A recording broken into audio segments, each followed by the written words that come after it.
Alejandro, el invitado que viene hoy tiene un apellido muy raro acá porque no estoy segura que escribiste bien. ¿Es Hernán Charalambopoulos?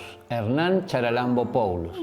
Es un diseñador de autos muy prestigioso, argentino, le dicen el griego obviamente, y bueno, va a venir al programa para hablar sobre el diseño de autos, sobre su experiencia en Europa y en China.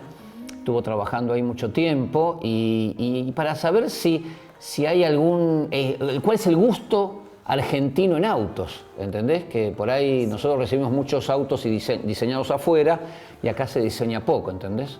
Me llama mucha curiosidad. Sí, va a ser un tema muy interesante. Dale, Sí. ¿Nos metemos en Autoscanner?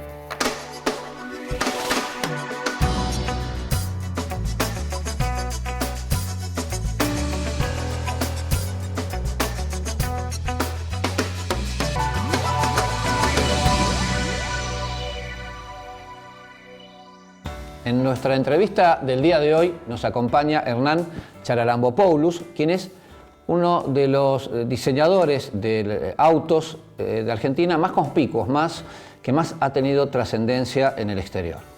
Hernán, vos sos un diseñador que ha trabajado para distintas marcas en Europa, para Lancia, para Mitsubishi, has trabajado también en China. ¿Cómo ha sido esas experiencias de estar en el continente europeo y en el continente asiático con, se me ocurre, mercados muy diferentes? Sí, lo primero que hace falta seguramente es, bueno, tratar de adaptarse al medio en el que te encontrás, ¿no es cierto? Lo de Europa fue un poco más fácil, habiéndome formado profesionalmente en Italia, seguir trabajando en Italia con gente que ya conocía de la época de la escuela y demás. No fue tan difícil, ¿no es cierto? Era como que, bueno, uno estaba insertado en ese medio y ya era como el paso casi lógico y sucesivo a formarse en las como escuelas una continuación italianas. latina, por llamarlo de alguna manera. Sí, aparte, digamos. bueno, en Italia hay bastantes, por obvios motivos culturales, ¿no es cierto? Estamos mucho más cercanos de Italia que de otros países en los que fui trabajando y otras culturas con las que me fui enfrentando no en el término malo, sino en el término trabajo. Claro, sí. ¿Y cómo fue el trabajo en China? En China ¿Cómo fue tu está experiencia en haciendo. China? En China, bueno, es la última parte de mi carrera. Yo trabajé, bueno, dentro de las empresas como staff, ¿no es cierto?, permanente, como parte del equipo de diseño de estas marcas que nombraste. Más, bueno, también estuve en Grupo Volkswagen, en SEAT, bueno, en Grupo Fiat, como dijiste, Lancia, también Alfa Romeo. En los últimos años decidí, bueno, encarar la actividad de freelance, de consultor externo. Entonces, bueno, ahí sí estoy trabajando mucho para el mercado chino. Y con ¿Vos estuviste viviendo en China? Sí, y con periodos de estadía en China largos. En el año 2010 sí estuve varios meses viviendo. Las diferencias podemos empezar ahora y podemos hacer un año entero de programas, ¿no es cierto? Pero sí, son drásticas, sobre todo, primero a nivel cultural y después a nivel de la manera que tienen de encarar un proyecto y de encarar el automóvil. Pensá que ellos el automóvil lo descubrieron hace 20, 25 años, como mucho. A mí me tocó estar trabajando, y me toca cada vez que voy, trabajar con diseñadores que sus abuelos no tuvieron autos, sus padres no tenían auto, ellos no crecieron dentro de un auto, muchos de ellos no tienen auto y otros tampoco saben manejar, pero diseñan autos. Qué loco, ¿no? Claro.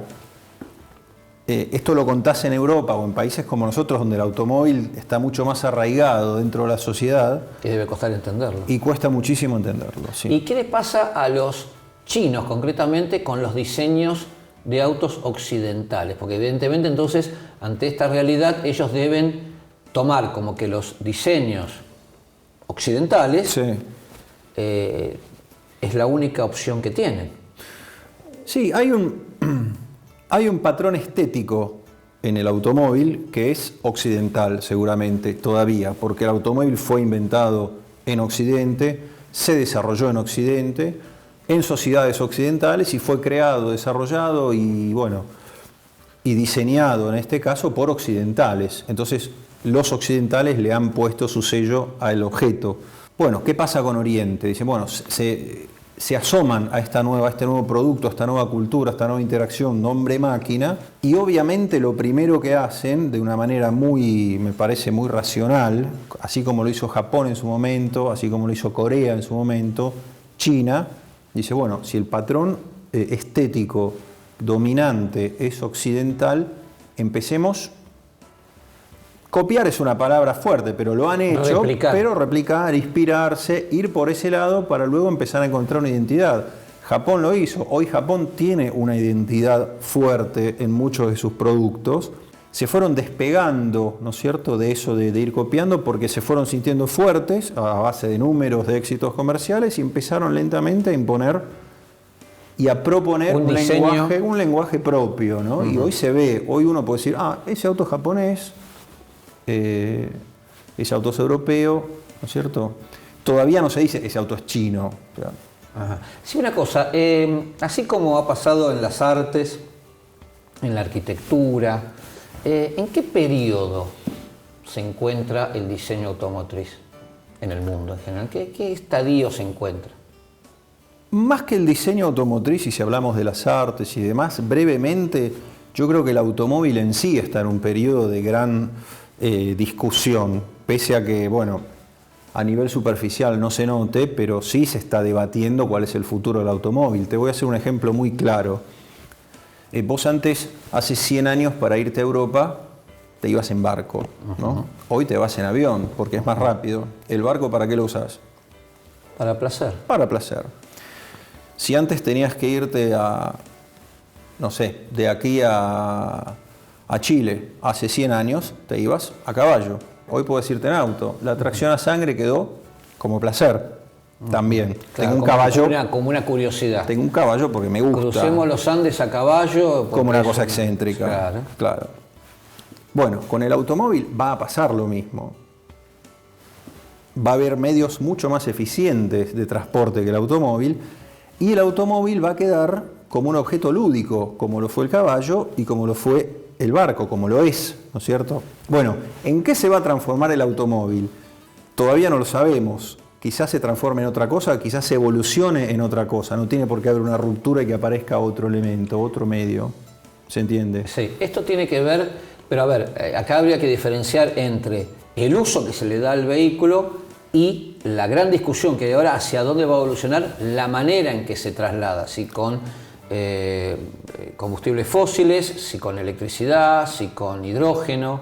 Me parece que también es otra discusión, eso va a condicionar además el uso y la masividad. Eso va a condicionar el uso, pero, por ejemplo, están apareciendo en Europa y en otras sociedades donde el uso del automóvil se está empezando a restringir, estos famosos track days, ¿no? Los días de pista y demás, que es ni más ni menos que manejar mi auto en un lugar donde puedo disfrutar de la conducción. Seguro, de manera divertida. Y donde puedo disfrutar de la conducción. Se está separando, ¿no es cierto?, el placer de la utilidad en el automóvil, cosa que antes estaba muy unida, ¿no? Hoy yo manejo no por placer, por necesidad. El placer lo voy a tener en otros lados. Bueno, esa necesidad va a estar cubierta por un automóvil o por otro objeto. ¿Qué propulsión va a tener? Seguramente no vamos a seguir quemando dinosaurios, ¿no? Claro. Vamos a buscar las maneras de hacerlo más eficiente. Bueno, Hernán, se nos terminó el primer bloque, vamos al segundo. Te dejo una preguntita para que vayas pensando. Los autos de hace 100 años, 80, 70 años, ¿tenían más personalidad que los actuales? Bueno. Ya seguimos en Autoescáner con Hernán Charalambopoulos, diseñador de autos.